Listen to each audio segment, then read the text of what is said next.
आप सुन रहे हैं जगत गुरु तत्वदर्शी संत रामपाल जी महाराज द्वारा लिखित पुस्तक जीने की राह का पेज नंबर 51।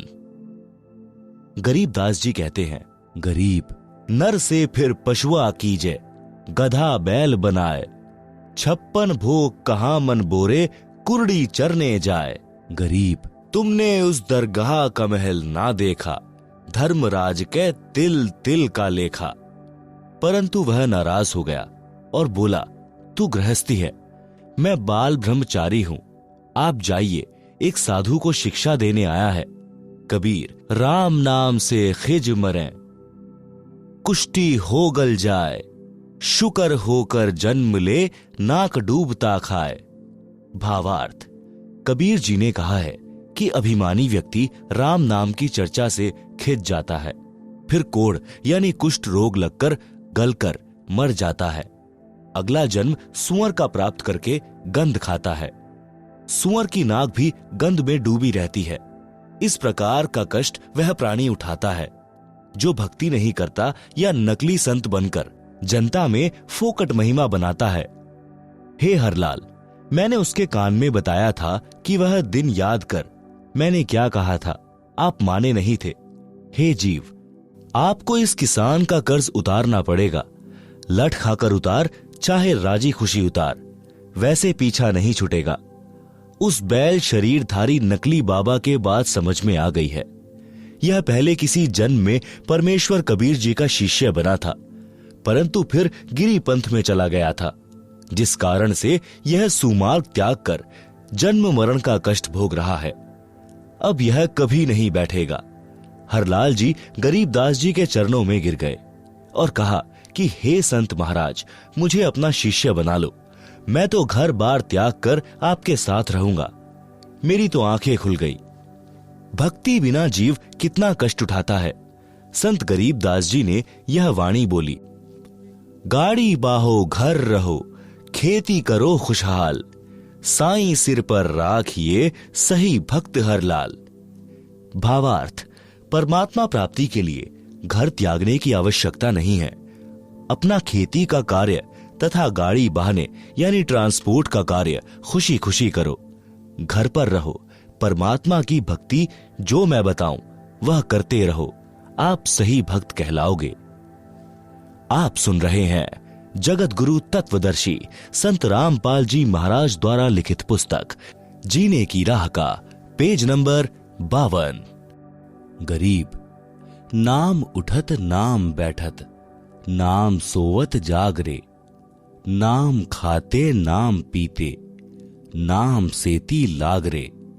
यही प्रमाण यजुर्वेद अध्याय 40 के मंत्र 15 में है कि वायु अनिलम अथ इदम अमृतम भस्मंतम शरीरम, ओम कृतु स्मर किल्वे, स्मर कृतम स्मर। भावार्थ, संत गरीबदास जी ने कहा कि जो सत्य साधना के सत्य मंत्र मैं आपको दूंगा, उनका जाप खाते पीते जागते समय यानी सुबह सोकर उठो कुछ समय जाप करो, सोने से पूर्व कुछ समय जाप करो, बैठते समय फिर उठते समय परमात्मा का नाम जाप करो। इस प्रकार घर का कार्य भी होता है, स्मरण भी। जैसे गांव में देखते हैं कि लोग सारा सारा दिन ताश खेलते हैं, हुक्के पर वक्त जाया करते हैं, राजनीति की बातें या किसी व्यक्ति की निंदा की चर्चा या सांग सिनेमा देखने में समय नष्ट करते हैं। उस समय को परमात्मा की भक्ति तथा सत्संग चर्चा सुनने में सदुपयोग करें तो मोक्ष संभव है। श्री हरलाल जाट जी दीक्षा लेकर घर आया, घर वालों को सब बात बताई। उस नकली बाबा की यादगार यानी समाधि तोड़ फेंकी और पूरे परिवार को छुड़ानी ले गए। संत गरीबदास जी से दीक्षा दिलाई, अपना तथा अपने परिवार का कल्याण कराया। संत गरीबदास जी के आदेश से उस गोरे बैल को कभी गाड़ी या हल में नहीं जोता। उसको सब पशुओं से भिन्न कमरे में बांधकर अच्छा चारा खिलाया। संत गरीबदास जी ने बताया कि यह भक्त था, कर्म बिगड़ने से पशु बना है, इससे काम ना लें। वह बैल 5 वर्ष जिया। भक्त हरलाल जी ने उसकी भक्त मानकर सेवा की। परमात्मा कबीर जी ने अपने भूले भटके भक्त की पशु जीवन में सहायता की। उसको फिर कभी मानव जन्म मिला तो और आगे उसके भाग्य में कोई पूरा गुरु मिला तो मुक्ति है, अन्यथा फिर 84 लाख योनियों में कष्ट तैयार है। भक्त हरलाल की संतान बेरी में आज भी इस घटना की साक्षी है। तंबाकू सेवन करना महापाप है। संत गरीबदास जी ने भक्त हरलाल जी से कहा कि आप जो भी दीक्षा लेते हैं, तंबाकू का हुक्का, बीड़ी, सिगरेट, चिलम आदि में डालकर भी कभी सेवन नहीं करना और अन्य नशीली वस्तुओं का प्रयोग न करना। भक्त ने कहा कि हे महाराज जी, तंबाकू तो लगभग सब किसान पीते हैं, इसमें क्या हानि है? उत्तर: संत गरीबदास जी ने बताया कि आपने रामायण तथा महाभारत की कथा तो सुनी होगी, उसमें हुक्का सेवन का कहीं वर्णन नहीं है। तंबाकू की उत्पत्ति बताऊं कैसे हुई है? आप सुन रहे हैं जगत गुरु तत्वदर्शी संत रामपाल जी महाराज द्वारा लिखित पुस्तक जीने की राह का पेज नंबर 53। तंबाकू की उत्पत्ति कथा। एक ऋषि तथा एक राजा साधु थे। एक दिन राजा की रानी ने अपनी बहन ऋषि की पत्नी के पास संदेश भेजा कि पूरा परिवार हमारे घर भोजन के लिए आए, मैं आपसे मिलना भी चाहती हूँ, बहुत याद आ रही है। अपनी बहन का संदेश ऋषि की पत्नी ने अपने पति से साझा किया तो ऋषि जी ने कहा कि साधु से दोस्ती अच्छी नहीं होती, तेरी बहन वैभव का जीवन जी रही है। राजा को धन तथा राज्य की शक्ति का अहंकार होता है, वे अपनी बेइज्जती करने को बुला रहे हैं, क्योंकि फिर हमें भी कहना पड़ेगा कि आप भी हमारे घर भोजन के लिए आना। हम उन जैसी भोजन व्यवस्था जंगल में नहीं कर पाएंगे। यह सब साधु जी का षड्यंत्र है। आपके सामने अपने को महान तथा मुझे गरीब सिद्ध करना चाहता है। आप यह विचार त्याग दें, हमारे न जाने में हित है। परंतु ऋषि की पत्नी नहीं मानी। ऋषि तथा पत्नी व परिवार राजा का मेहमान बनकर चला गया। रानी ने बहुमूल्य आभूषण पहने थे, बहुमूल्य वस्त्र पहने हुए थे। ऋषि की पत्नी के गले में राम नाम जपने वाली माला तथा सामान्य वस्त्र साध्वी वाले, जिसे देखकर दरबार के कर्मचारी अधिकारी मुस्कुरा रहे थे कि यह है राजा का साधु, कहां राजा भोज, कहां गंगू तेली। यह चर्चा ऋषि परिवार सुन रहा था। भोजन करने के पश्चात ऋषि की पत्नी ने कहा कि आप हमारे यहां भी इस दिन भोजन करने आइएगा। निश्चित दिन को राजा हजारों सैनिक लेकर सपरिवार साधु ऋषि जी की कुटी पर पहुंच गया। ऋषि जी ने स्वर्गलोक के राजा इंद्र से निवेदन करके एक कामधेनु यानी सर्व कामना यानी इच्छा पूर्ति करने वाली गाय, जिसकी उपस्थिति में खाने को किसी पदार्थ की कामना करने से मिल जाता है, यह पौराणिक मान्यता है, मांगी। उसके बदले में ऋषि जी ने अपने पुण्य कर्म संकल्प किए थे। इंद्रदेव ने एक कामधेनु तथा एक लंबा चौड़ा तंबू यानी टेंट भेजा और कुछ सेवादार भी भेजे। टेंट के अंदर गाय को छोड़ दिया। ऋषि परिवार ने गौ माता की आरती उतारी, अपनी मनोकामना बताई। उसी समय 56 प्रकार के भोग चांदी की परातों, टोकनियों, कड़ाहों में स्वर्ग से आए और टेंट में रखे जाने लगे। लड्डू, जलेबी, कचौरी, दही बड़े, हलवा, खीर, दाल, रोटी यानी मांडे तथा पूरी, बूंदी, बर्फी, रसगुल्ले आदि आदि से आधा एकड़ का टेंट भर गया। ऋषि जी ने राजा से कहा कि भोजन जीमो। राजा ने बेइज्जती करने के लिए कहा कि मेरी सेना भी साथ में भोजन खाएगी, घोड़ों को भी चारा खिलाना है। ऋषि जी ने कहा कि प्रभु कृपा से सब व्यवस्था हो जाएगी, पहले आप तथा सेना भोजन करें। राजा उठकर भोजन करने वाले स्थान पर गया। वहां भी सुंदर कपड़े बिछे थे। राजा देखकर आश्चर्यचकित रह गया। फिर चांदी की थालियों में भिन्न भिन्न प्रकार के भोजन ला लाकर सेवादार रखने लगे। अन्न देव की स्तुति करके ऋषि जी ने भोजन करने की प्रार्थना की। राजा ने देखा कि इसके सामने तो मेरा भोजन भंडारा कुछ भी नहीं था। मैंने तो केवल ऋषि परिवार को ही भोजन कराया था, वह भी 3-4 पदार्थ बनाए थे। राजा शर्म के मारे पानी पानी हो गया। खाना खाते वक्त बहुत परेशान था। ईर्ष्या की आग धधकने लगी। बेइज्जती मान ली, सर्व सैनिक खाएं और सराहें। राजा का रक्त जल रहा था। अपने टेंट में जाकर ऋषि को बुलाया और पूछा कि यह भोजन जंगल में कैसे बनाया। न कोई कड़ाही चल रही है, न कोई चूल्हा जल रहा है। ऋषि जी ने बताया कि मैंने अपने पुण्य तथा भक्ति के बदले स्वर्ग से एक गाय उधारी मांगी है। उस गाय में विशेषता है कि हम जितना भोजन चाहें तुरंत उपलब्ध करा देती है। राजा ने कहा कि मेरे सामने उपलब्ध कराओ तो मुझे विश्वास हो। ऋषि तथा राजा टेंट के द्वार पर खड़े हो गए। अंदर केवल गाय खड़ी थी। द्वार की ओर मुख था। टेंट खाली था क्योंकि सबने भोजन खा लिया था। शेष बचा सामान तथा सेवक ले जा चुके थे।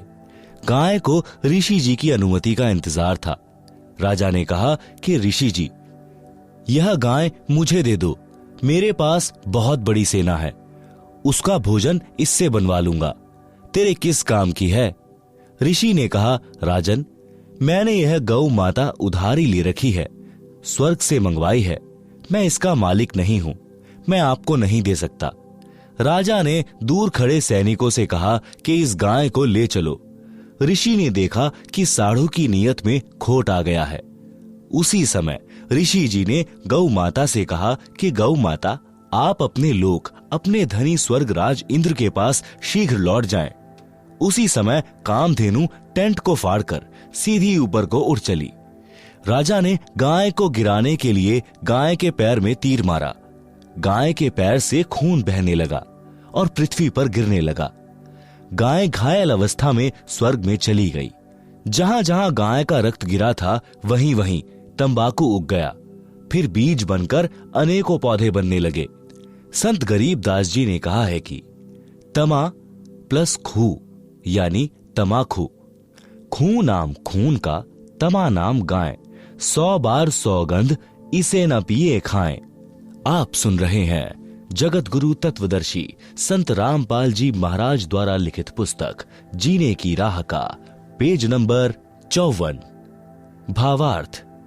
भावार्थ है कि फारसी भाषा में तमा गाय को कहते हैं, खू खून यानी रक्त को कहते हैं। यह तमाकू गाय के रक्त से उपजा है। इसके ऊपर गाय के बाल जैसे रूंग यानी रोम जैसे होते हैं। हे मानव, तेरे को 100 बार सौगंध है कि इस तमाकू का सेवन किसी रूप में भी मत कर। तमाकू का सेवन गाय का खून पीने के समान पाप लगता है। मुसलमान धर्म के व्यक्तियों को हिंदुओं से पता चला कि तमाकू की उत्पत्ति ऐसे हुई है। उन्होंने गाय का खून समझकर खाना तथा हुक्के में पीना शुरू कर दिया, क्योंकि गलत ज्ञान के आधार से मुसलमान भाई गाय के मांस को खाना धर्म का प्रसाद मानते हैं। वास्तव में हजरत मोहम्मद, जो मुसलमान धर्म के प्रवर्तक माने जाते हैं, उन्होंने कभी भी जीव का मांस नहीं खाया था। गरीब दास जी कहते हैं, नबी मुहम्मद नमस्कार है, राम रसूल कहाया, 1,80,000 को सौगंध जिन नहीं करद चलाया। अर्श कुर्श पर अल्लाह तख्त है, खालिक बिन नहीं खाली। वह पैगंबर पाक पुरुष थे, साहिब के अबदाली।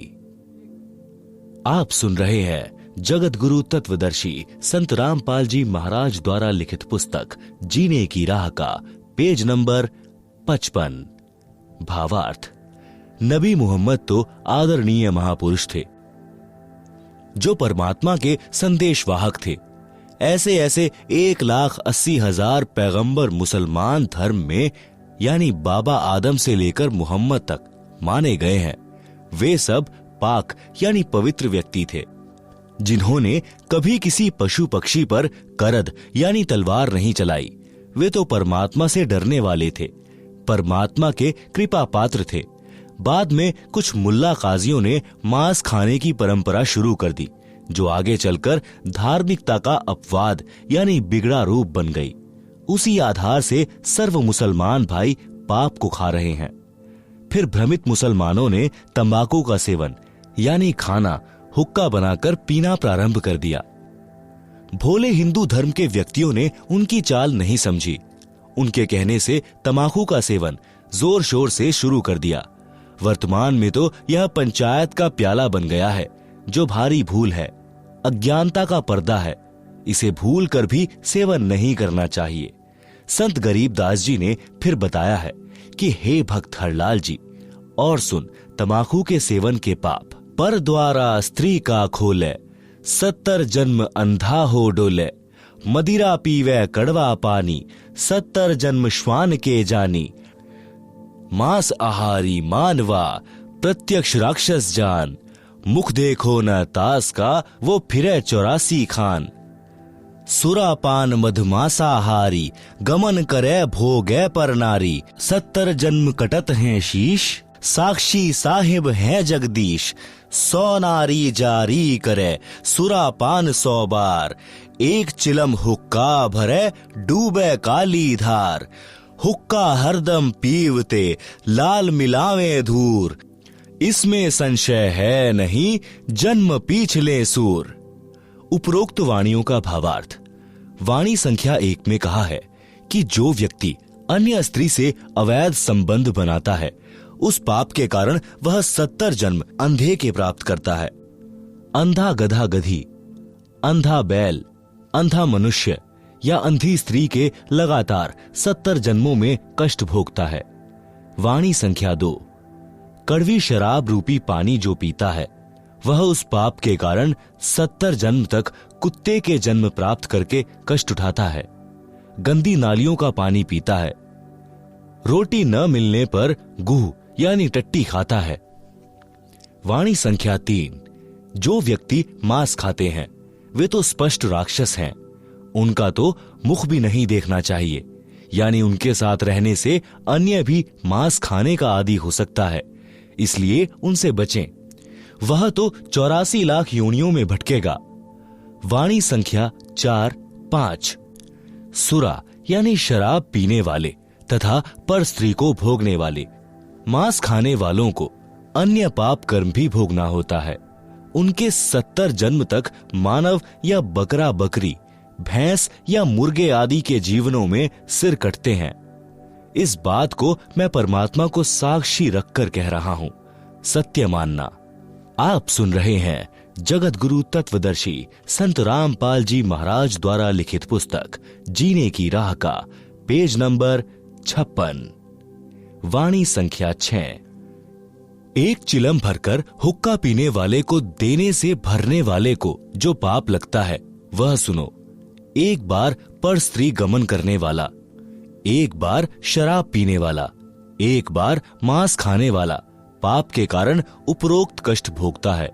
100 स्त्रियों से भोग करे और 100 बार शराब पिए, उसे जो पाप लगता है, वह पाप एक चिलम भरकर हुक्का पीने वाले को देने वाले को लगता है।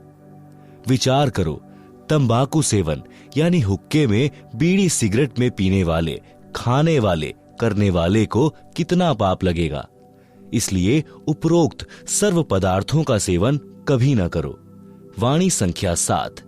समाज के व्यक्तियों को देखकर कुछ व्यक्ति हुक्का या अन्य नशीली वस्तुएं सेवन करने लग जाते हैं। यदि सत्संग सुनकर बुराई त्याग देते हैं, तो वे जीव पिछले जन्म में भी मनुष्य थे। उनके अंदर नशे की गहरी लत नहीं बनती, परंतु जो बार बार सत्संग सुनकर भी तंबाकू आदि नशे का त्याग नहीं कर पाते, वे पिछले जन्म में सूअर के शरीर में थे। सूअर के शरीर में बदबू यानी बैड स्मेल सूंघने से तंबाकू की बदबू पीने सूंघने की गहरी आदत होती है। वे शीघ्र हुक्का व अन्य नशा नहीं त्याग पाते। वे अपने अनमोल मानव शरीर रूपी लाल को मिट्टी में मिला रहे हैं। उनको अधिक सत्संग सुनने की राय दी जाती है।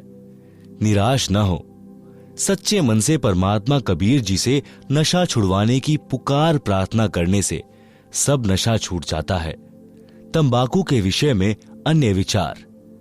तंबाकू यानी हुक्का पीने वालों की स्थिति बताई है। संत गरीबदास जी के ग्रंथ में अथ तंबाकू की बैत नामक अध्याय में पितबाई खांसी निबासी निबास, कफदल कलेजा लिया है गिरास, काला तमाखू अरु गोरा पिवाक, 10-20 लंगर जहां बैठे गुटाक, बाजे ने गुड़गुड़ अरु हुक्के हजूम, कोरे कुबुद्धि बीसा है ना सूम, बाकी पगड़ी अरु बाकी ही ने, खुद डूबे अरु डुबोए है के। गुटाकड़ अटाकड़ मटाकड़ लहूर, एक बैठेगा अड़कर एक बैठेगा दूर। पीवे तमाखू पड़े करम मार, अमली के मुख में मूत्र की धार। कड़वा ही कड़वा तू करता हमेश, कड़वा ही ले प्यारे कड़वा ही पेश। कामी क्रोधी तू लोभी लबूट, बचन मान मेरा धुम्मा न घूंट। हुक्का हरामी गुलामी गुलाम, धनी के सरे में न पहुंचे अलाम। पामर परम धाम जाते न कोई, झूठे अमल पर दई जान खोई। मुर्दा मजावर हरामी हराम, पीवे तमाखू सो इंद्री के गुलाम। अज्ञान नींद न सो उठ जाग, पीवे तमाखू गए फुटी भाग। भांग तमाखू पीवे ही सुरापान से हेत, गोसत मिट्टी खाए कर जंगली बने प्रेत। पान तमाखू चाब ही सांस नाक में देत, सो तो अकार्थ गए जो भड़ भूजे का रेत। भांग तमाखू पी वही गोसत गला कबाब, मोर मृग को भगत है देंगे कहा जवाब। भांग तमाखू पीवते चिस्मियों नाली तमाम, साहिब तेरी साहिबी जाने कहाँ गुलाम। गौ अपनी अम्मा है इस पर छुरी न बाहे, गरीब दास घी दूध को सब ही आत्म खाए। आप सुन रहे हैं जगत गुरु तत्वदर्शी संत रामपाल जी महाराज द्वारा लिखित पुस्तक जीने की राह का पेज नंबर 57। भावार्थ। उपरोक्त वाणियों का भावार्थ है कि मानव शरीर को ऑक्सीजन की आवश्यकता है, उसके स्थान पर तंबाकू का धुआं यानी कार्बन डाइऑक्साइड प्रवेश करता है तो उनको खांसी रोग हो जाता है। पित्त तथा बाय यानी बाय का रोग हो जाता है।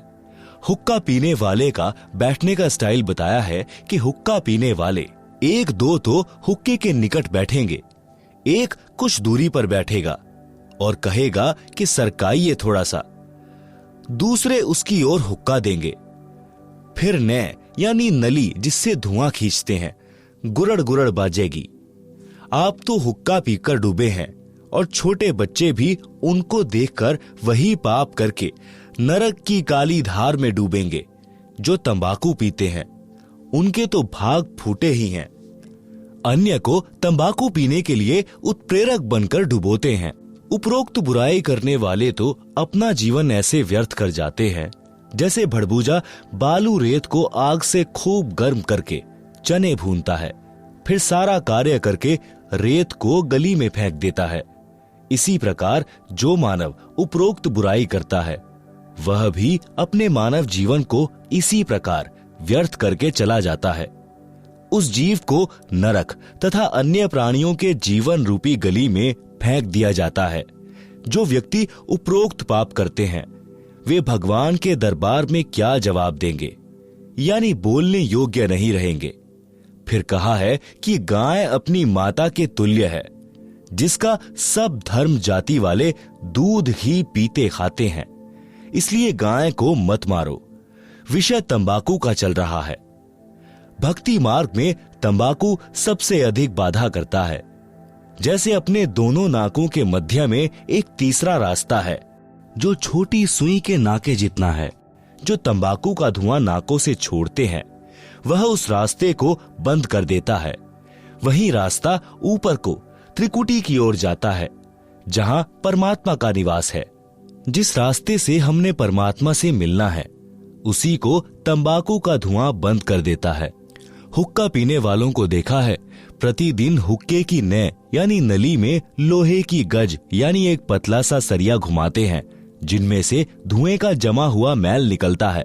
वह नय रुक जाती है। मानव जीवन परमात्मा प्राप्ति के लिए ही मिला है।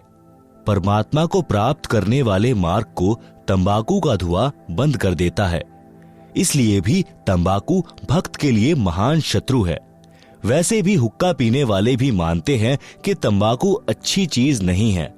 जब कोई छोटा बच्चा अपने दादा ताऊ पिता चाचा को हुक्का पीते देखता है तो वह भी नकल करता है, हुक्के को पीने लगता है। तो बड़े व्यक्ति जो स्वयं हुक्का पीते हैं उस बच्चे को धमकाते हैं कि खबरदार, अगर हुक्का पिया तो यह अच्छा नहीं है। यदि आप जी इसे अच्छा पदार्थ मानते हैं तो बच्चों को भी पीने दो। आप मना करते हैं तो मानते हो कि यह अच्छा नहीं है, हानिकारक है। सर्दियों में एक मकान में छोटे बच्चे भी सो रहे होते हैं। उसी में हुक्का पीने वाला हुक्का पी रहा होता है। वह स्वयं तो पाप कर ही रहा है, अपने परिवार को धुआं पिलाकर पाप का भागी बना रहा है। छोटे बेटा बेटी को दादा पिताजी अपने हिस्से के दूध से पिलाने की कोशिश करता है कि ले थोड़ा और पी ले, देख तेरी चोटी बढ़ रही है और पी जा। इस प्रकार उसे दूध का गिलास पिलाकर दम लेता है, क्योंकि दूध बच्चे के लिए लाभदायक है।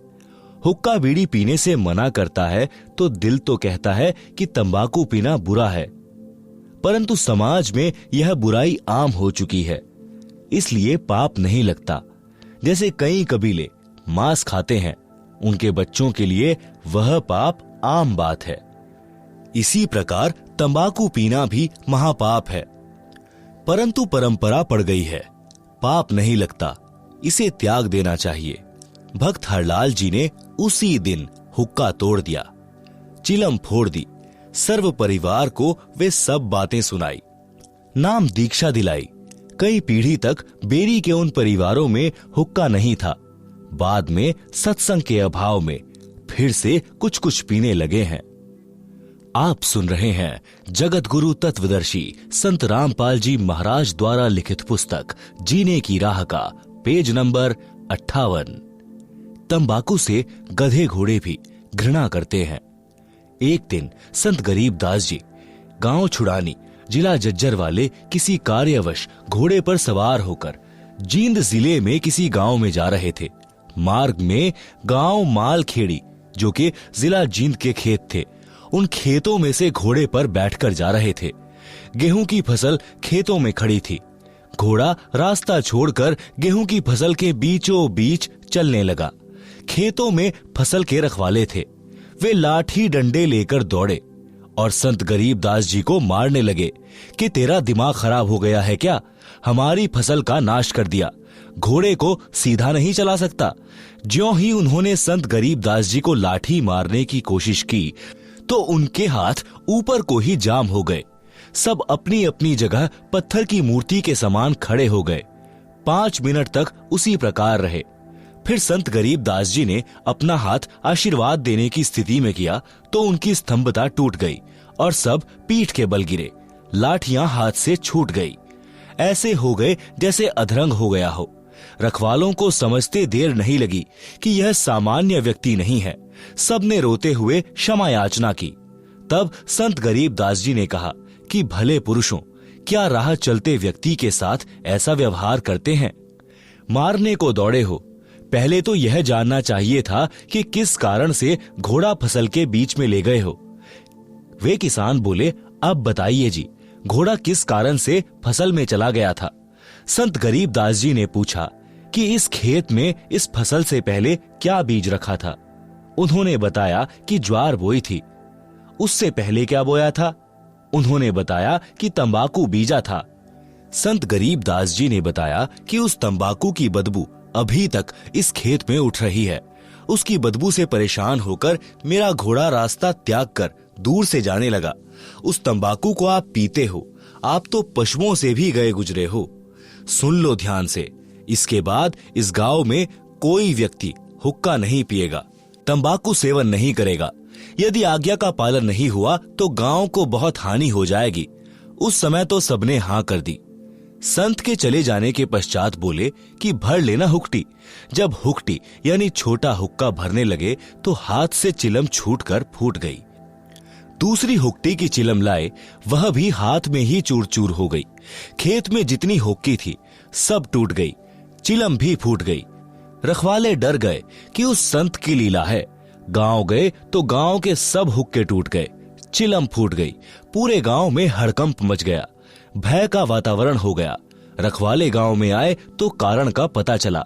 उस दिन के पश्चात गांव में वर्तमान तक हुक्का यानी तंबाकू सेवन कोई नहीं पीता। गांव का नाम है मालखेड़ी।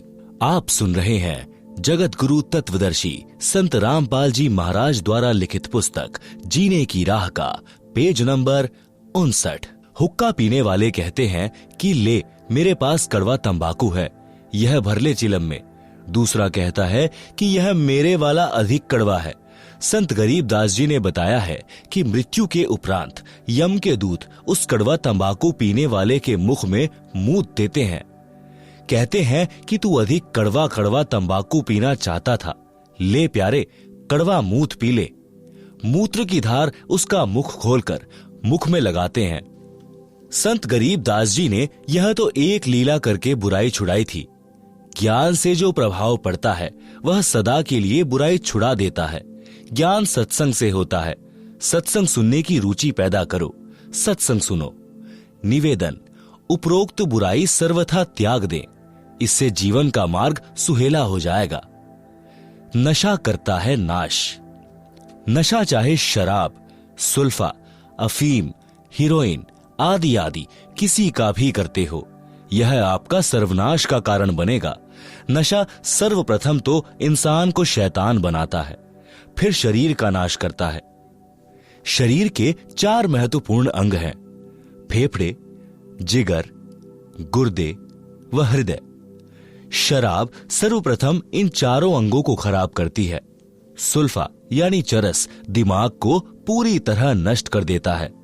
हीरोइन शराब से भी अधिक शरीर को खोखला करती है। अफीम से शरीर कमजोर हो जाता है, अपनी कार्यशैली छोड़ देता है। अफीम से ही चार्ज होकर चलने लगता है। रक्त दूषित हो जाता है।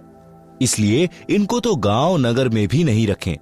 घर की बात क्या, सेवन करना तो सोचना भी नहीं चाहिए। एक व्यक्ति दिल्ली पालम हवाई अड्डे पर नौकरी करता था। सन 1997 की बात है। उस समय उसकी सैलरी 12,000 रुपए महीना थी। दिल्ली के गांव में यह दास यानी रामपाल दास सत्संग करने गया। वहां एक वृद्धा अपनी 3 पोतियों के साथ सत्संग वाले घर में आई, जो नाते में सत्संग कराने वालों की चाची थी। वह गांव के बाहरी क्षेत्र में प्लॉट में मकान बनाकर रहती थी। वह लड़का भी उसी का था जो दिल्ली हवाई अड्डे पर नौकर था। बहुत शराब पीता था, घर की ठौर बिटोड़ा बना रखा था। पत्नी बच्चों को पीटता था क्योंकि उसका प्रतिदिन शराब पीकर आना, पत्नी ने टोका टाकी करनी प्रतिदिन की महाभारत थी। पत्नी बच्चों को छोड़कर अपनी मां के घर चली गई। दादी ने बच्चों को संभाला, फिर स्वयं जाकर अपनी पुत्रवधू को समझा बुझाकर लाई। उस रात्रि में वह वृद्धा अपनी पुत्रवधू तथा पोतियों सहित आई थी, क्योंकि खुद के जेठ के घर सत्संग था, इसलिए आना पड़ा। सत्संग में प्रत्येक पहलू पर व्याख्यान देना होता है। पहले परमात्मा की भक्ति करने से लाभ तथा न करने से हानि बताई जाती है, जो पूरे विस्तार से बताई जाती है। उस दिन वह शराबी पहले घर गया। घर पर कोई नहीं मिला तो कुछ देर घर पर बैठा। फिर एक पड़ोसी ने बताया कि आपकी माताजी आपके ताऊ के घर पूरे परिवार को लेकर गई हैं। उनके यहाँ सत्संग हो रहा है, वहीं सबका खाना है। परमात्मा की करनी हुई, वह भी सत्संग में चला गया और सबसे पीछे बैठ गया, क्योंकि शराब पी रखी थी। आप सुन रहे हैं जगत गुरु तत्वदर्शी संत रामपाल जी महाराज द्वारा लिखित पुस्तक जीने की राह का पेज नंबर 60। सत्संग वचन। सत्संग में बताया गया कि मानव जन्म प्राप्त करके जो व्यक्ति शुभ कर्म नहीं करता तो उसका भविष्य नरक बन जाता है। जो नशा करता है उसका वर्तमान तथा भविष्य दोनों नरक ही होते हैं। नशा इंसानों के लिए नहीं है, यह तो इंसान से राक्षस बनाता है। जो व्यक्ति पूर्व जन्म के पुण्य कर्मों वाले हैं, उनको इस जन्म में उन शुभ कर्मों के प्रतिफल में अच्छी नौकरी मिली है या अच्छा कारोबार है।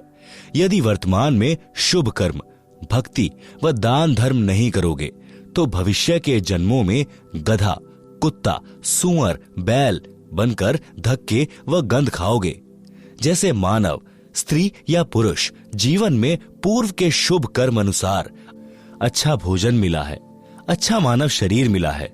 जब चाहो खाना खाओ, प्यास लगे पानी पियो, इच्छा बने तो चाय दूध पियो, फल तथा मेवा यानी काजू बादाम खाओ। यदि पूरा गुरु बनाकर सच्चे दिल से भक्ति व सत्संग सेवा दान धर्म नहीं किया तो अगले जन्म में गधा, बैल या कुत्ता बनकर दुर्दशा को प्राप्त हो जाओगे। न समय पर खाना मिलेगा, न पानी, न कोई गर्मी सर्दी से मच्छर मक्खी से बचने का साधन होगा। मानव जीवन में तो मच्छरदानी ऑल आउट से बचाव कर लेते हैं, गर्मी से बचने के उपाय खोज लिए हैं, परंतु जब पशु बनोगे तब क्या मिलेगा। संत गरीबदास जी ने परमेश्वर कबीर जी से प्राप्त ज्ञान को इस प्रकार बताया है। नर से तू पशुआ कीजे, गधा बैल बनाई, 56 भोग कहाँ मन बोरे, कुरड़ी चरने जाई। भावार्थ, मानव शरीर छूट जाने के पश्चात भक्तिहीन तथा शुभ कर्महीन होकर जीव गधे, बैल आदि आदि की योनियों यानी शरीरों को प्राप्त करेगा। फिर मानव शरीर वाला आहार नहीं मिलेगा। गधा बनकर कुरड़ी यानी कूड़े के ढेर पर गंध खाएगा। बैल बनकर नाक में नाथा यानी एक रस्सी डाली जाएगी, रस्से से बंधा रहेगा। न प्यास लगने पर पानी पी सकेगा, न भूख लगने पर खाना खा सकेगा। मक्खी मच्छर से बचने के लिए एक दुम होगी, उसको कूलर समझना, पंखा या मच्छरदानी समझना। जिन प्राणियों के अधिक पाप कर्म होते हैं, पशु जीवन में उनकी दुम भी कट जाती है। 1-1.5 फुट का डंडा शेष बचता है, उसे घुमाता रहता है। आप सुन रहे हैं जगत गुरु तत्वदर्शी संत रामपाल जी महाराज द्वारा लिखित पुस्तक जीने की राह का पेज नंबर 61। एक बैल के पिछले पैर के खुर के बीच में लगभग 1.5 इंच बड़ी कील लग गई। चलने से और अधिक अंदर चली गई। बैल पैर से लंग करने लगा। हाली को लगा कि झटका लग गया है, नस पर नस चढ़ गई होगी, चलने से ठीक हो जाएगा। कई बार ऐसा होता है कि नस पर नस चढ़ जाती तो बैल चलते चलते ठीक हो जाता था, परंतु अब की बार ऐसा नहीं हुआ। सारा दिन बैल हल में चला। घर तक आया तो पैर को कठिनाई से पृथ्वी पर रख पा रहा था, धीरे धीरे चल पा रहा था।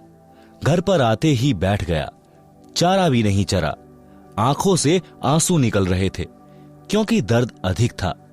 सुबह बैल उठा ही नहीं, लेट गया। पैर पर सूजन अधिक थी। गांव से पशुओं का डॉक्टर बुलाया। पुराने समय की बात है, उस समय ऐसा ही इलाज होता था।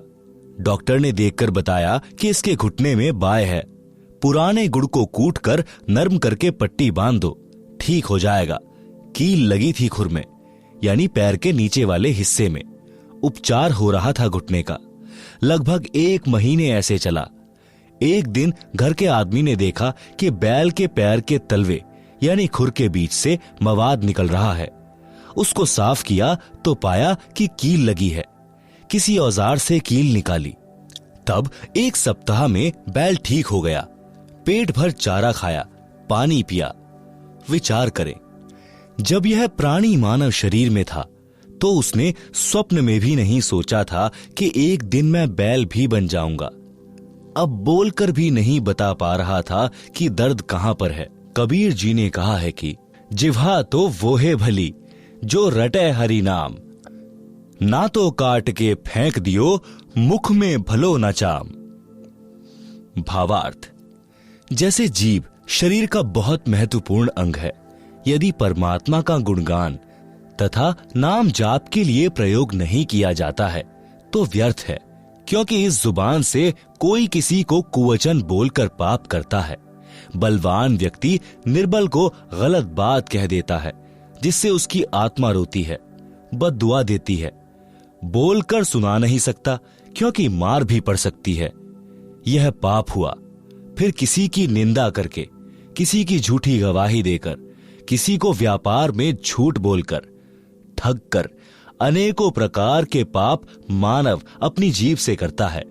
परमेश्वर कबीर जी ने बताया है कि यदि जीभ का सदुपयोग नहीं करता है, यानी शुभ वचन, शीतल वाणी, परमात्मा का गुणगान यानी चर्चा करना, धार्मिक सदग्रंथों का पठन पाठन तथा भगवान के नाम पर जाप स्मरण जीभ से नहीं कर रहा है तो इसे काट कर फेंक दो, कोरे पाप इकट्ठे कर रहा है। जीभ को काटने को कहना तो मात्र उदाहरण है जो सतर्क करने को है। कहीं जीभ काट कर मत फेंक देना। अपने शुभ कर्म, शुभ वचन शुरू करना। यदि राम नाम व गुणगान नहीं कर रहा है तो पवित्र मुख में इस जीभ के चाम को रखना अच्छा नहीं है। आप सुन रहे हैं जगत गुरु तत्वदर्शी संत रामपाल जी महाराज द्वारा लिखित पुस्तक जीने की राह का पेज नंबर 62।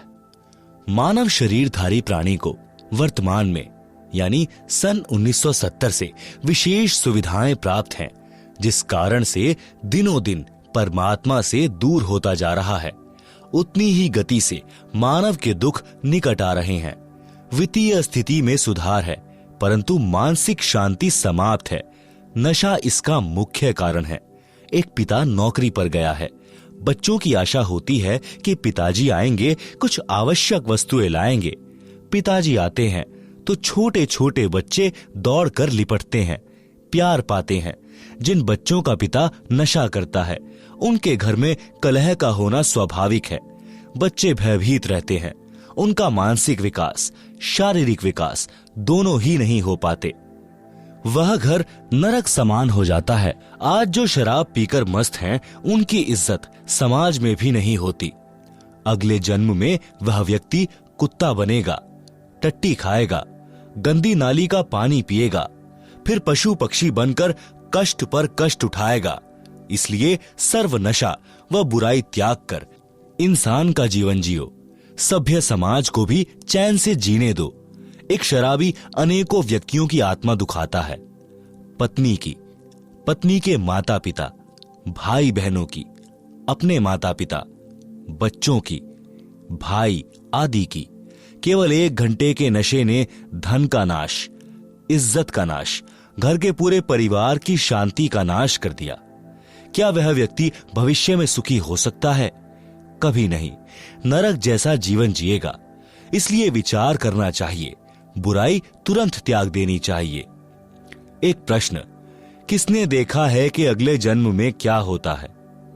उत्तर, उदाहरण के लिए एक समय एक अंधा व्यक्ति जंगल की ओर जा रहा था। आगे एक सज्जन व्यक्ति खड़ा था।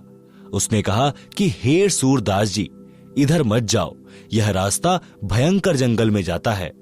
खूंखार शेर, चीते आदि आदि जानवर रहते हैं। आप लौट जाइए। यदि अंधे ने नशा नहीं कर रखा होगा तो तुरंत मुड़ जाएगा। यदि नशे में है तो कहेगा कि किसने देखा है कि जंगल में भयंकर शेर, चीते, सर्प आदि जानवर रहते हैं, और यह कहकर अपने पथ पर बढ़ जाता है। विचार करें, अंधे को दिखाई नहीं देता और आंखों वाले की बात पर विश्वास नहीं करता, तो उसको कौन से तरीके से समझाया जाए? यदि नहीं मानता है तो उसकी वही दशा होगी जो आंखों वाला बता रहा था, शेर मार डालेंगे। इसी प्रकार संत जन आंखों यानी ज्ञान नेत्र वाले हैं। उन्होंने हमें बताया है जो ऊपर वर्णन किया गया है। हम ज्ञान नेत्रहीन अंधे हैं। यदि हम संतों की शिक्षा पर विश्वास करके रास्ता नहीं बदलेंगे तो वही होगा जो ऊपर बताया गया है। नर से फिर पीछे तू पशुआ कीजे, गधा बैल बनाई, 56 भोग कहां मन बोरे, कुरड़ी चरने जाई। आप सुन रहे हैं जगत गुरु तत्वदर्शी संत रामपाल जी महाराज द्वारा लिखित पुस्तक जीने की राह का पेज नंबर 63। कुछ व्यक्ति तो यहां तक कह देते हैं कि देखा जाएगा जो होगा। उनसे निवेदन है कि गधा बनने के पश्चात आप क्या देखोगे, फिर तो कुम्हार देखेगा। इस प्रकार के प्रवचन सत्संग में अवश्य सुनाए जाते हैं। वह शराबी भी सत्संग में आ बैठा, क्योंकि घर पर कोई नहीं था, ताला लगा था। कुछ देर बाद नशा उतर गया और सब सत्संग सुनना पड़ा। उस दिन के पश्चात उस व्यक्ति ने कभी शराब नहीं पी और कोई नशा नहीं किया। दीक्षा ली, पूरे परिवार को दीक्षा दिलाई। हम यानी लेखक तथा साथ सत्संग में गए कुछ भक्त सुबह गांव के बाहर घूमने के लिए गए तो रास्ते में उस व्यक्ति यानी एयरपोर्ट वाले का घर था। गली में उसकी माताजी खड़ी थी। उसने कहा कि महाराज जी चाय पीकर जाना। गांव के भक्त ने बताया कि इनके घर अवश्य चलो, उजड़ा पड़ा है यह परिवार। साधु संतों के चरण पड़ने से घर पवित्र हो जाता है। हम सब उनके घर चले गए। हम कुल 5 जने थे। चारपाई आंगन में डली थी। मई का महीना था। वृक्ष की छाया थी। उसकी माताजी ने अपनी पुत्र वधू से कहा कि बेटी चाय बना। उस बेटी ने चूल्हे में आग जलाकर डेगची में पानी डालकर चाय बनाना शुरू कर दिया। आधे घंटे बाद हमने कहा कि चाय शीघ्र लाओ, हमने घूमने जाना है, फिर किसी अन्य गांव में सत्संग के लिए जाना है। परंतु फिर भी वह बेटी डेगची के नीचे आग जलाए जा रही थी। दोबारा कहा तो वह रोने लग गई। गांव का भक्त उठकर गया तो पता चला कि घर पर न चीनी है, न चाय पत्ती और न ही दूध है। उस व्यक्ति की माताजी भी रोने लगी। कहा कि उजड़े पड़े हैं महाराज, बचा सको तो बचा लो। वह व्यक्ति दीक्षा लेकर वक्त से अपनी ड्यूटी पर चला गया था। कुछ दिन के पश्चात हम दिल्ली में ही पंजाब खोड़ गांव में सत्संग कर रहे थे। वहां पर वह व्यक्ति अपनी माता तथा पत्नी व तीनों बेटियों को कार में बैठाकर सत्संग में लाया। पहले एक टूटी सी मोटरसाइकिल थी। सब बच्चों ने सुंदर वस्त्र पहन रखे थे। कह रहे थे कि पिताजी अब मम्मी के साथ कभी नहीं लड़ते। सब तनख्वाह दादी जी को देते हैं। हम तो स्वर्ग में रहने लगे। दादी जी बोली कि उस दिन आपके ऐसे दर्शन हुए कि हम तो उजड़े बस गए। मैंने कहा कि माई, तेरा बेटा बुरा नहीं था, इसने ये अच्छे विचार कभी सुने ही नहीं थे। यदि पहले ये विचार सुनने को मिल जाते तो यह बुराई करता ही नहीं। यह सब परमेश्वर कबीर जी की कृपा है जो उस दिन यह सत्संग में आ गया और इसकी आत्मा का मैल साफ हो गया। आपका परिवार नरक से निकलकर स्वर्ग में निवास कर रहा है। परमात्मा की मर्यादा में रहना, कभी कष्ट नहीं आएगा। भक्ति करते रहना, कई पीढ़ी का उद्धार हो जाएगा। इस प्रकार सत्संग से मानव उद्धार होकर विश्व में शांति, आपसी प्रेम बढ़ता है। सत्संग विचार अवश्य सुना करो। पढ़े भक्ति मर्यादा पृष्ठ 307 पर। आप सुन रहे हैं जगत गुरु तत्वदर्शी संत रामपाल जी महाराज द्वारा लिखित पुस्तक जीने की राह का पेज नंबर 64। माता पिता की सेवा व आदर करना परम कर्तव्य। प्रत्येक माता पिता की तमन्ना होती है कि मेरी संतान योग्य बने, समाज में बदनामी न ले, अच्छे चरित्र वाली हो, आज्ञाकारी हो, वृद्धावस्था में हमारी सेवा करे, हमारी बहू हमारे कहने में चलने वाली आए, समाज में हमारी इज्जत रखे, वृद्धावस्था में हमारी सेवा करे, प्यार से व्यवहार करे। सतयुग, त्रेता, द्वापर तक यह मर्यादा चरम पर रही। सब सुखी जीवन जीते थे। कलयुग में कुछ समय तक तो ठीक रहा, परंतु वर्तमान में स्थिति विपरीत ही है। इसे सुधारने का उद्देश्य लेखक यानी रामपाल दास रखता है। आशा भी करता हूं कि भगवान की कृपा से, ज्ञान के प्रकाश से सब संभव हो जाता है, हो भी रहा है और होगा, यह मेरी आत्मा मानती है। माता का संतान के प्रति प्यार। एक लड़के का पिता मृत्यु को प्राप्त हो गया। उस समय वह 10-11 वर्ष का था। माता ने अपने इकलौते पुत्र की परवरिश की। माता तथा पिता दोनों का प्यार माता जी ने दिया कि कहीं पुत्र को पिता का अभाव कष्ट न दे। लड़का युवा होकर शराब का आदी हो गया तथा वैश्यागमन करने लगा। माता से नित्य रुपए मांगे और आवारागर्दी में उड़ाए। एक दिन माता के पास पैसे नहीं थे। शराब के नशे में माता को पीटा तथा वैश्या के पास गया। उस दिन पैसे नहीं थे तो वैश्या ने कहा कि अपनी माता का दिल निकाल ला। उल्टा घर आया, माता बेहोश थी। छुरा मारकर माता का दिल निकाल कर चल पड़ा। नशे में ठोकर लगी और गिर गया।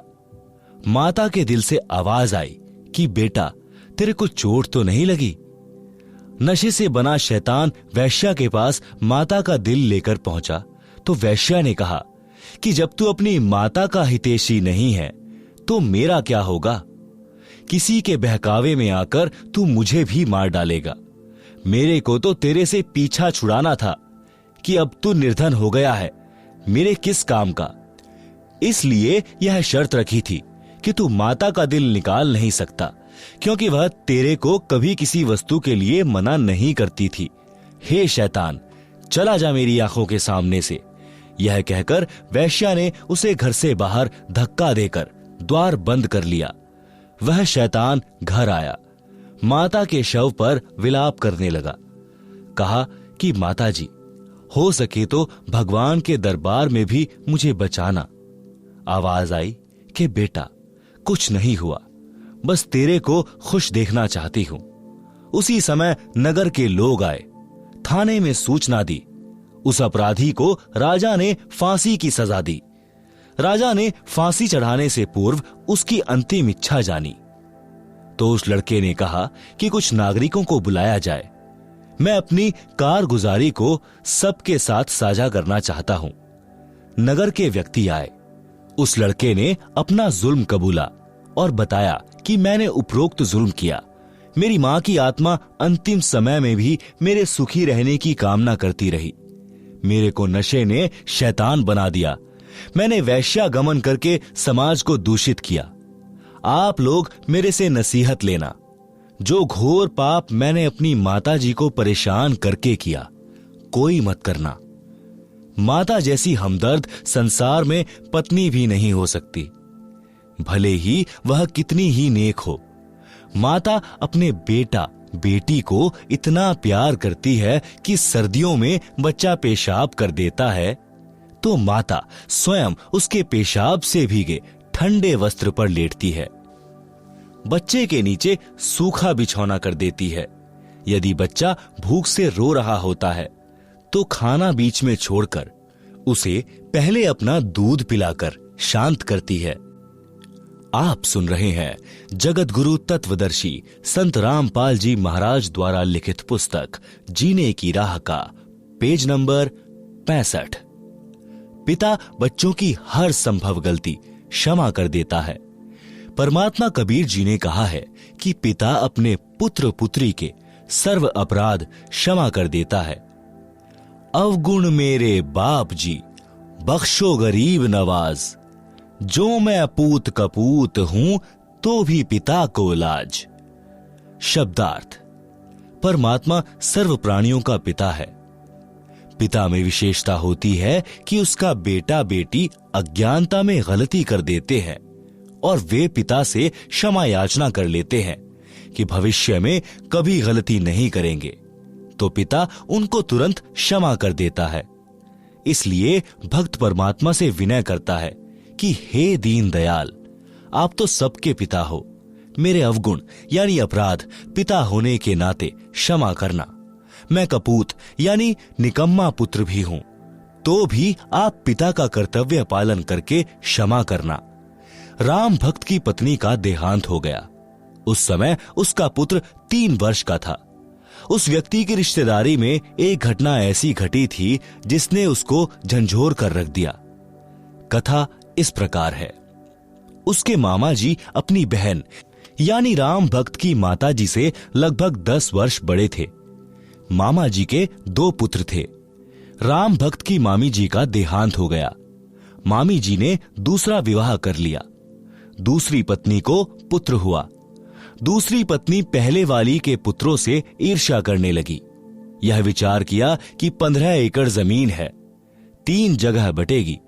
उसने उन बच्चों को कांच पीसकर दूध तथा खाने में खिला पिला दिया, जिससे दोनों को धीरे धीरे रोगी होकर मृत्यु हो गई है। डॉक्टर ने बताया कि बच्चे कांच खा गए हैं, जिस कारण से इनकी मृत्यु हुई है। एक दिन उसकी पत्नी ने पड़ोसन से बताया कि मैंने ऐसे ऐसे किया, मेरे बेटे को 15 एकड़ जमीन मिल गई। उस स्त्री ने मेरे मामा जी को बताया। मामा जी छोटी मामी को बहुत प्यार करते थे और उस पर विश्वास करते थे। उन्हें विश्वास नहीं हो रहा था। एक दिन छोटी मामी अपने भाई से बता रही थी कि मैंने ऐसे ऐसे किया, तेरे भांजे को 15 एकड़ जमीन मिल गई। आप सुन रहे हैं जगत गुरु तत्वदर्शी संत रामपाल जी महाराज द्वारा लिखित पुस्तक जीने की राह का पेज नंबर 66। यह बात मेरा मामा भी सुन रहा था, क्योंकि वह खिड़की से बाहर स्वाभाविक खड़ा था। मामी का भाई बोला कि बहन, तूने जुल्म कर दिया, इस पाप को कहां रखेगी? आज के बाद मैं तेरी शक्ल देखने भी नहीं आऊंगा। मामा जी का दिमाग फटने को हो गया। घर त्याग कर अपनी बहन के घर पर आ गया, यानी राम भक्त के घर पर जीवन व्यतीत किया। कुछ वर्ष के पश्चात छोटी मामी से जन्मा वह पुत्र भी मर गया। वह छोटी मामी किसी के साथ भाग गई। पता चला कि उस व्यक्ति ने उसके गहने छीनकर मारकर कुएं में डाल दिया। पुलिस को पता चला तो उस व्यक्ति को फांसी लगाई गई। इस सर्वनाश महाभारत को याद करके राम भक्त ने दूसरा विवाह नहीं किया। लड़के को अपने साथ रखता, हल जोतता था तो पुत्र को कंधे पर बैठा कर रखता था। थक जाता तो वृक्ष के नीचे लेटा देता। स्वयं खाना बनाता, स्वयं स्नान कराता, कपड़े साफ करता। जैसे तैसे लड़का जवान हुआ, विवाह कर दिया, फिर भी सब कार्य करता था। लड़का भी काम में हाथ बटाता था, परंतु कठिन कार्य स्वयं ही करता था। वृद्धावस्था ने जोर दिया, कार्य कुछ नहीं कर पा रहा था। पुत्रवधू को व्यर्थ का खर्च लगने लगा, जिस कारण से अपने ससुर को रूखा सूखा बासी भोजन देने लगी। फिर पेट भर भोजन भी नहीं देती थी। लड़का पूछता था कि पिताजी, सेवा ठीक हो रही है? पिताजी कहते कि बेटा, कोई कसर नहीं है, बड़ी भाग्यवान बहू आई है, मेरा विशेष ध्यान रखती है। यह बात बहू भी सुनती और अधिक परेशान करती कि मेरे पति को पता नहीं है। वृद्ध भी मेरी चाल से अपरिचित है। एक दिन लड़के ने देखा कि पिताजी को भोजन ठीक नहीं मिला, तो उसने पत्नी को कहा, तू पाखंड करने लगी कि घर देखकर खाया जाता है। आपको घर की चिंता नहीं है, सारा घर मेरे से चल रहा है। मुझे पता है कि खर्च कैसे चलाना है। एक दिन वृद्ध को चक्कर आए और गिर गया, टांग टूट गई। वैद्य ने बताया कि आहार पूरा न मिलने से शारीरिक कमजोरी है। दूध 2 समय आधा आधा सेर यानी आधा आधा किलो पिलाओ, ताजा भोजन खिलाओ। वैद्य चला गया। पत्नी ने कहा कि ऐसे तो घर का दिवाला निकल जाएगा। पति यानी लड़के को भी बात पसंद आई। वृद्ध की कोई परवाह नहीं की। वृद्ध के ससुराल वाले चोट लगने की खबर सुनकर मिलने आए। उन्होंने पूछा कि बेटा बहू ठीक सेवा कर रहे हैं क्या?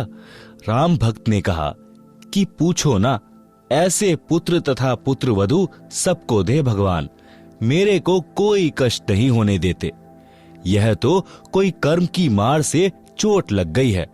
उसी गांव में 2 बहनों का विवाह हुआ था, एक का राम भक्त से, दूसरी का पड़ोस में। जब वे अपनी दूसरी लड़की के घर गए तो पता चला कि उस राम भक्त की कोई सेवा नहीं हो रही है। लड़का भी निकम्मा है। यह बात ससुराल वालों के गले नहीं उतरी, क्योंकि वे राम भक्त के मुख से सुनकर आए थे कि सेवा में कोई कसर नहीं है। वे कुछ समय बाद पुनः राम भक्त के घर गए तो उस समय वह बासी रोटी पानी में भिगो भिगो कर खा रहा था। यह देखकर उनको रोना आ गया। लड़के को बुलाया तथा कहा कि तेरे को शर्म नहीं आती? पता है तेरे को कैसे पाल पोष कर बड़ा किया है? लड़की की बहू भी आ गई। दोनों बोले कि हम तो ऐसे ही सेवा करेंगे। राम भक्त बोला कि आप जाओ, घर में झगड़ा ना कराओ। मेरी किस्मत में जो लिखा है वह मिल रहा है। मैं अपने पुत्र को दुखी नहीं देख सकता। राम भक्त की बुआ का लड़का रामनिवास सत्संगी था। वह राम भक्त को बहुत कहता था कि आप कुछ समय भगवान की भक्ति किया करो, मेरे साथ संत के सत्संग सुनने चला करो, तो राम भक्त कहता था कि मैं तो अपने बेटे की पूजा करूंगा, यह सुखी रहे, यही मेरी तमन्ना है। बुआ के लड़के ने कहा कि बेटे की पूजा पूरी हो चुकी हो तो अब भी बना लें कुछ कर्म। फिर भी यही कहा कि बेटे बहू को देख देख कर जी रहा हूं। बहुत कहने के पश्चात राम भक्त अपनी बुआ के लड़के राम निवास के साथ सत्संग में गया।